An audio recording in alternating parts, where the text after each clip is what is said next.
Shell may have a significant advantage in the way that they're setting up their EV charging system. They are no longer just a gas station. Last week, Shell announced that they're acquiring Volta, an EV charging company with about 3,500 charge points and a bunch of secret sauce.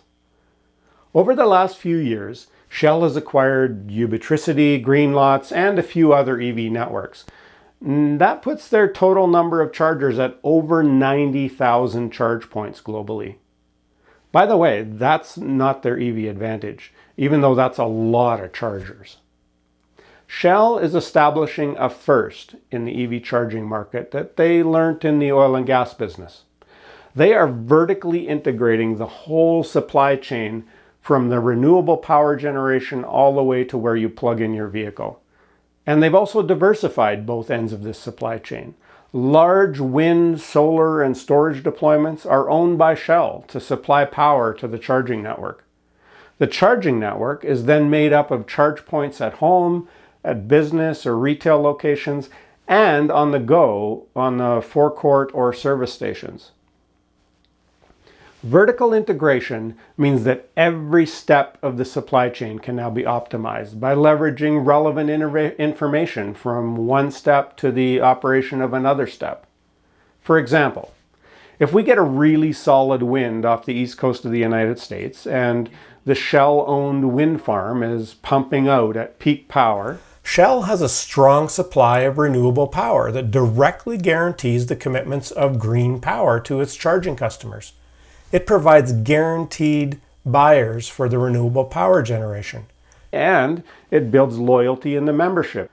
This responsive optimization would be a lot more difficult to do without the vertical integration.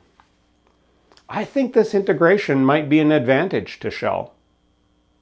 Oh, one thing I should mention about Volta, the company that they want to acquire, is that part of their secret sauce, if you will, is that they have a unique way of leveraging information screens that integrate into their high-end chargers. You see, communications is becoming an increasingly important part of the consumer experience for EV charging. Consumers, they want to book chargers ahead of time. They want services and information when they're at the charger, and they want detailed analytics on their power usage and experience. This is the exact opposite of pulling up to a charger just to find that it's out of order and that there's only a few miles left in your battery. I'm part of the industry solutions team at Cisco Systems, and one of the things we're talking to multiple charging companies about is the value of redundant and intelligent communications that improves the uptime of chargers. Feel free to reach out if that's something that you're curious about. In conclusion, the experience and efficiency of the EV charging ecosystem could be noticeably different if Shell is successful in leveraging its vertical integration from multiple renewable energy sources to multiple types of charging locations, from your home to your local gas station. Take care.